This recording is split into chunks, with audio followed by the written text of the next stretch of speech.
If you keep falling for potential, it's not because you're romantic, it's because fantasy feels safer than evidence. Potential lets you hope without risk, it lets you bond without data, and it lets you stay oriented to what it could be instead of what's actually happening in front of you.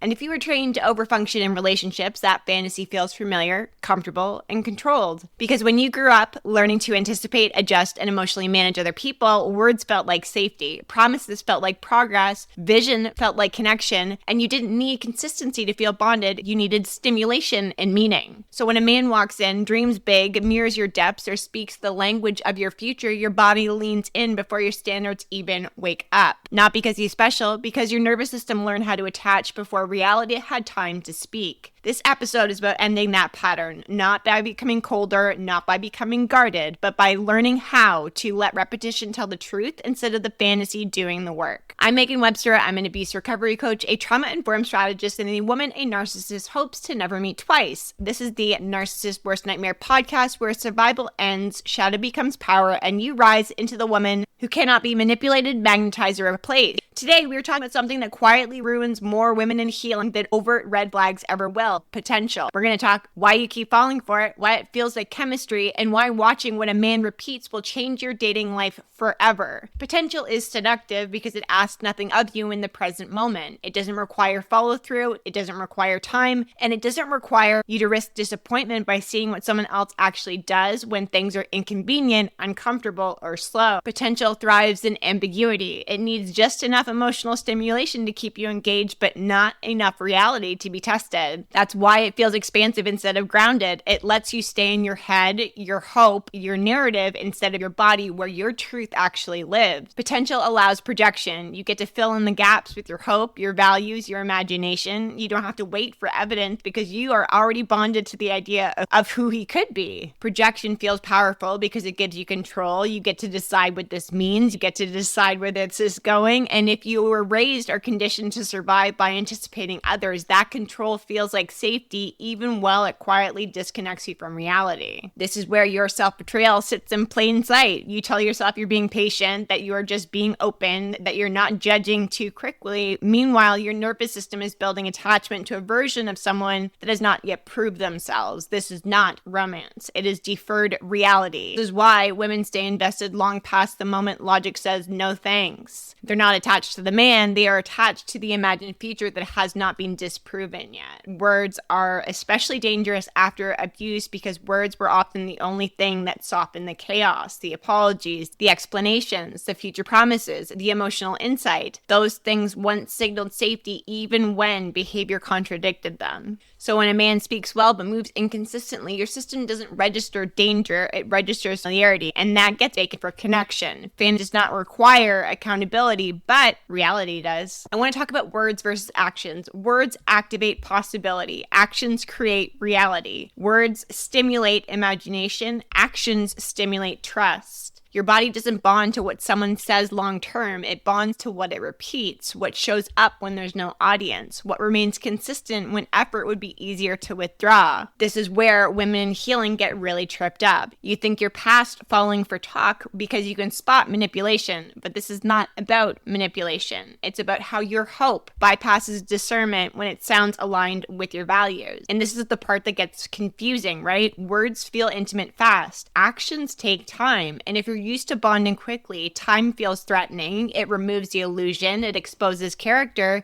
and it forces reality to speak. So when a man talks about commitment but doesn't initiate plans, your mind fills the gap. When he expresses interest but disappears under stress, you contextualize. When he speaks fluently about growth but avoids responsibility, you give him some room. Not because you lack standards, but because you were trained to listen harder than what you observe. The behavior is the only thing that doesn't lie. Words tell you who someone wants to be seen as. Repetition behavior shows you who they are when nobody is. This is where the sacred standards dating reset actually matters. This is not a rule book. This is a nervous system interruption. Standards slow the moment where words usually take over. They create space for behavior to accumulate before attachment does. They force reality to speak before fantasy bonds you. This is not about you being guarded. It's about refusing going to let imagination outrun the evidence that is being shown to you. There's several parts here that mess with people. When somebody actually does what they say and your nervous system changes before your attraction does, consistency is not going to feel exciting for you at first. It's going to feel exposed. It removes the guessing, adrenaline, the emotional puzzle that once kept you engaged with others, right? So for a system trained in volatility, the calm is going to feel suspicious. Ease is going to feel like unfinished. Presence feels like waiting for something to go wrong. And this is not your intuition. This is you withdrawing from chaos. Your body isn't used to not bracing. It's used to tracking shifts, monitoring tone, waiting for the other shoe to drop. So when none of that's required, the absence of that can actually feel like emptiness. This is where women in healing panic and assume something is wrong with them. They'll call it boredom, lack of spark, missing chemistry. But what they're actually experiencing is the loss of chaos as a bonding agent. Your nervous system has to learn safety does not equal stagnation, and the presence of another person that is safe does not equal danger, that steadiness does not mean disinterest. Your anxiety drops before attraction grows. Trust forms before excitement returns. And if you leave during this phase, you do not return to passion, you return to your old patterns.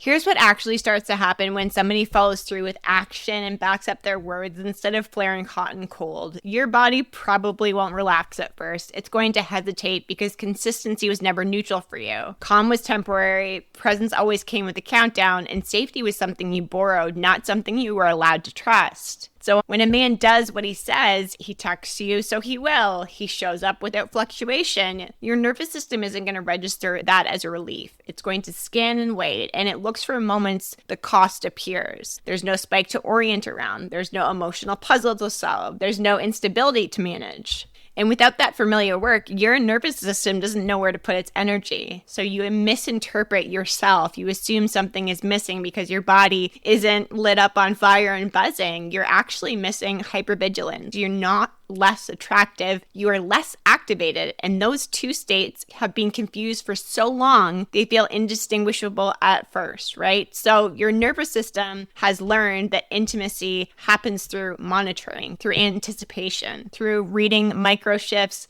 and adjusting yourself to avoid a rupture in the relationship. When none of that is required, your nervous system goes quiet, and that quiet can feel like emptiness before it ever feels like peace. These are the moments where you either break the pattern or you repeat it. If you override your body here and you chase the sensation, you reinforce the belief that safety wasn't enough. If you stay present long enough for your system to learn that nothing bad follows consistency, trust begins to form underneath the surface before attraction ever catches up. This is not a loss of chemistry, okay? This is chemistry being rebuilt on a foundation that does not require self-abandonment to sustain it. So when you stop dating chaos, your body goes into some withdrawal. You're not missing the man, you're not missing the environment, you're missing the stimulation, the familiar stress response that once told you your system was alive. Consistency feels flat because intensity used to equal bonding. Calm feels wrong because calm was never safe before. Slow feels boring because fast once meant connection to you. And this is where a lot of women will self-sabotage without realizing it. They go looking for a feeling instead of letting the system recover. They mistake discomfort for incompatibility instead of understanding it as detox. And this discomfort is not a sign you chose wrong. It is evidence that your system is learning something new. If you confuse withdrawal for disinterest, it will keep you re-entering the same cycle with different faces. The pattern does not care how healed you are. It only cares whether you know how to interrupt it. Withdrawal